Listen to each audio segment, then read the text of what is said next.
Your client was walking out the way he was looking at me. You better check him because I will make sure that he will never see the light of day. Hey guys, welcome to Legal Livewire.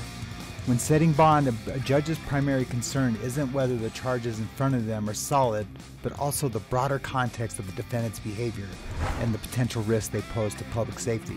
This is why alleged events, even those that haven't resulted in charges, can play a significant role in the decision. In the case of Noah Williams today, the judge's consideration of alleged incidents beyond the charged offenses is a matter of prudence. Multiple allegations involving violence or threats indicate a pattern of behavior, like today's case. While they may not have been formally charged or adjudicated yet, they give the court insight into the defendant's propensity for harm, which was super massive in today's case, which is critical when assessing the likelihood of reoffense or flight. From a legal standpoint, bond hearings differ from trials. They operate on a lower evidentiary standard, and the goal isn't to determine guilt, but to assess risk. If credible allegations suggest a history of violent or reckless behavior, the judge has the responsibility to consider those factors. Ignoring such information could leave the public vulnerable to further harm. Critics might argue that considering uncharged allegations undermines the presumption of innocence, but the counterpoint is clear. Public safety must come first. The bond process isn't about punishment. It's about ensuring the accused appears in court and doesn't endanger others while awaiting trial. By factoring alleged incidents, the judge is taking a comprehensive approach to balancing individual rights with community protection. Thanks guys today for watching the video. Enjoy.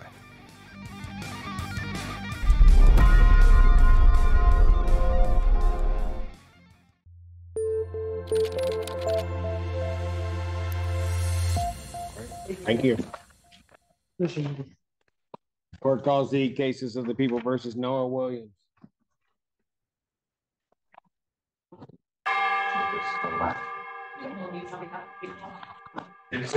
Energy Bound on behalf of Mr. Williams, who approaches. Can you please state your name for the record? Noah Williams. All right, what are we doing? Your Honor, I've made some discovery requests. There's still a lot about standing discovery. It's my understanding that there may be some pending warrants in review right now. I have submitted, and I've talked to my client about competency and what that entails. To get the ball rolling on that, while we wait, I would just be asking for an adjournment out to a time that might be commensurate with I don't know where we're at with regard to competency right now, probably a couple of months. However, well, have you submitted? You said like 8 things to me. Yes, Your Honor. And I'm trying to figure out what you want me to do. I'm sorry. We are still awaiting some discovery on this matter. I also have submitted for competency. With regard to competency, I'd be asking for probably a 2-month adjournment.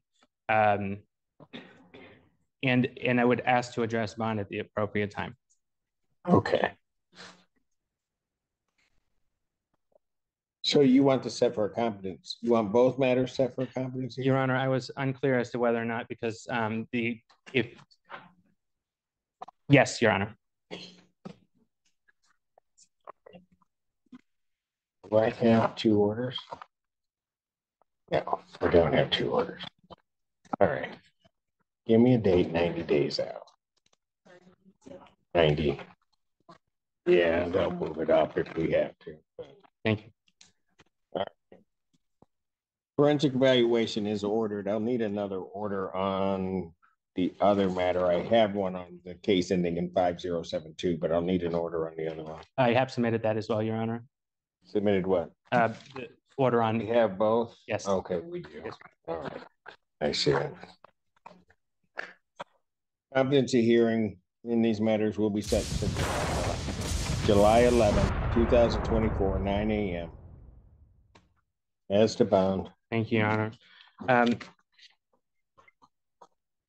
Williams understands and certainly no issue with the bond requirements as ordered by the magistrate at arraignment. He understands that the no go-to locations as well as the no contact provisions. Okay.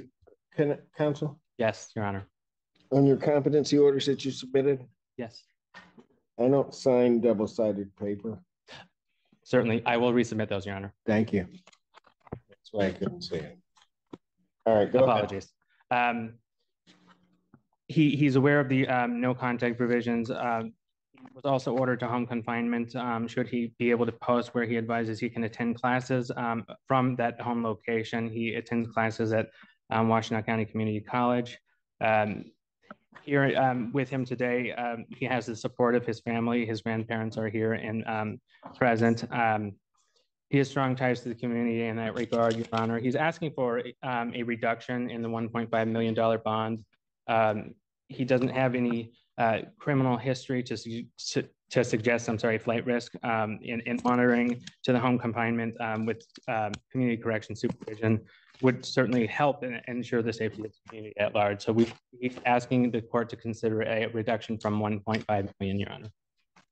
Response? Your Honor, at the time that my office charged the assault with contempt of court, my office requested $1 million on that file. We then subsequently charged him with assault, requested an additional action on that matter. To be known by myself as well as the Ann Arbor Police Department since we charged this case. At this time, I'm requesting $2.5 million on each file for a total of $5 million. At the time the defendant committed assault with murder, the Ann Arbor Police Department already knew about him. They knew that there was a person with a description that was in the area who had been armed with a knife and was assaulting him. Ann Arbor, trying to be proactive, had been leading on this situation and knew that something like this was going to happen. And lo and behold, while they're trying to find this person, the defendant stabbed a woman multiple times on a public bus. That woman had to be rushed into emergency surgery. And now the defendant is charged with attempting to murder her. There were eyewitnesses on the bus. So first of all, this woman knows the defendant as I'm going to be very kind with the words that I use, as a troublemaker on the bus. Those are not the words that people use to describe him. They use them for purpose. An eyewitness on the bus watched the defendant got on the bus, as he usually does, caused a scene, as he usually does, and then began to verbally berate a child who got on that bus and accidentally bumped into the defendant. The defendant engages in behavior, and this is consistent for his current assault with intent to murder case, as well as the felonious assault case in front of Your Honor. He engages in behavior where he essentially goes out looking for a fight, knowing he's armed with a knife so that he can then try to stab somebody and then try to claim self-defense. The defendant on the bus did that exact thing. He picked a fight with a woman. This 25-year-old woman decided to stick up for the child that he was verbally berating, and the defendant decided to pick a fight with her. It ended with him stabbing her twice in the chest. And like I said, her emergency surgery. In the days leading up to that, the defendant was in a Target, again, armed with a knife, again, looking for a fight. There's video surveillance and an eyewitness who can tell us what happened inside of that Target, as well as the victim of that assault. I watched the video surveillance from that Target event. The defendant walks up behind a person that is just innocently there shopping and is carrying a Target basket in his hand. And the defendant has what appears to be like an umbrella. And he pushes through this person, pushing the basket forward. The defendant then confronts the victim. The victim turned around and the victim engages with him verbally. And the victim is not impressed with the defendant's behavior toward him. The defendant takes out that knife that he knows he's armed with and puts it up to that victim's throat in a Target while there are people shopping and observing all of this. An eyewitness that the defendant assaulted actually right before this, the defendant spit on this eyewitness prior to and pushed him. That eyewitness watched as the defendant said, and I won't use the exact language because of the curse words in it, but that as the defendant threatened to kill this person in Target. He's saying, I will kill you right here in Target, while holding the knife up to his throat. He then used almost the exact same language, the cursing and the inappropriate language that he used toward this Target victim is the same language that he used toward a child on the bus. In the Ann Arbor, they're both Ann Arbor, I apologize. In the bus case, Ann Arbor outlines that there are 2 other open investigations for the same conduct by this defendant. I understand one of those investigations now to be that target case. There is also a third, however, which Ann Arbor knew about at the time. Since then, because the defendant's arraignment, as I understand it, has been on the news, and there was a tip line from Ann Arbor for anybody else who experienced anything else like this or knows anything, call in. Since then, at least 2 additional people have now come forward outlining this same of the defendant assaulting the knives. So at this point, post-charging, post-filling out those bond forms, we now know that this is bigger in the sense that he's assaulted and perhaps threatened to kill more people with a knife. So I am now requesting that on each file, his bond be set at 2.5 million. If the court rule allowed for it, I don't know why on attempted murder was exempt from this no bond court rule when the intent is the same as homicide. But if it allowed, I would be requesting for no bond. However, he doesn't meet that. So I'm requesting 5 million total. Thank you. Your Honor, I would just ask that the court not consider those things not charged in making its decision.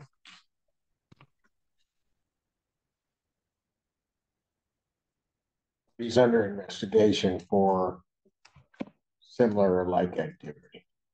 You don't want the court to consider that? Your Honor, he hasn't been charged officially in any of that. I don't know what's to come of it. I don't know who those witnesses are. There's a lot that's unknown there. So I just ask that you consider the allegations as they've been brought.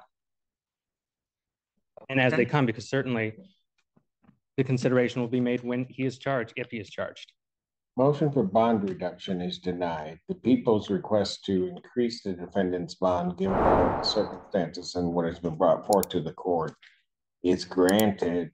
The bond in each of these cases will be set in the amount of $2.5 million.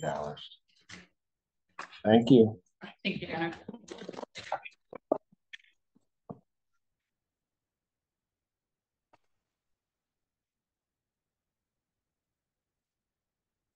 Charles case, People versus Kenneth Hall. You better tell him not to look at me like that. You better hold it. Counsel, approach on that last case.